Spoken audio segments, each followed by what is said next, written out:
பண்ணுங்க ஃப்ரெண்ட்ஸ். பார்த்துங்க, இங்கே பாருங்கள், இது கோட்லேயே கூட வெட்டுங்க, இப்போதைக்கு ஒன்றும் பிரச்சனை இல்லை.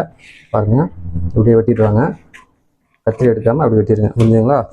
இது ஒன்று வெட்டிட்டோம். இங்கே பாருங்கள், இந்த ரவுண்ட் நெக் வெட்டிடுங்க, பார்த்தீங்களா? இதையும் என்ன பண்ணுறீங்க, கோட்லேயே கூட வெட்டுங்க, ஒன்றும் பிரச்சனை இல்லை, சரிங்களா? பாருங்கள், கோட்டில் வெட்டினாலும் சரி, கோட்டு உள்ளே வெட்டினாலும் ஒன்றும் பிரச்சனை இல்லை. அப்படியே நீங்கள் அழகாக கத்திரி எடுக்காமல், கத்திரி வெளியே எடுக்காதீங்க, அப்படியே வெட்டிகிட்டே வாங்க. கத்திரி வந்து டேபிளில் தான் இருக்கணும், தூக்கிடக்கூடாது. ஏன்னா தூக்கிட்டிங்கன்னா அது துணி வெட்டும் போதெல்லாம் உங்களுக்கு கட்ட முடியாது. அதனால் நீங்கள் இப்போவே அப்படியே ப்ராக்டிஸ் பண்ணிட்டு வந்தீங்கன்னா உங்களுக்கு சரியாக இருக்கும். அதனால தான் உங்களுக்கு சொல்கிறேன், புரிஞ்சுங்களா? பார்த்துங்க,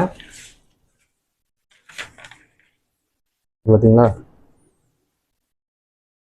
ஏன்னா நியூஸ் பேப்பர் வெட்டலாம், உங்களுக்கு தெரியணுங்கிறதுக்காக தான் நான் ஒயிட் பேப்பரே வாங்கியிருக்கிறேன். வாங்கி இதில் உங்களுக்கு வந்து அழகாக கட் பண்ணி காமிச்சிருக்கிறேன். இப்படி தான் நீங்கள் வந்து பேப்பரில் வெட்டிக்கலாம், ஒயிட் பேப்பரில் வெட்டணுங்கிறது கிடையாது. பார்த்துங்க, அது ஒரு நெக்கு, இது ஒரு நெக்கு, சரிங்களா? ஒரே பேப்பரில் வரணுங்கிறதுக்காக நான் பண்ணியிருக்கிறேன், புரிஞ்சுங்களா? 2 நெக்கு, இந்த 2 நெக், இந்த 2 கழுத்தையும் நீங்கள் வந்து இப்படி வெட்டி பழக்கிங்க.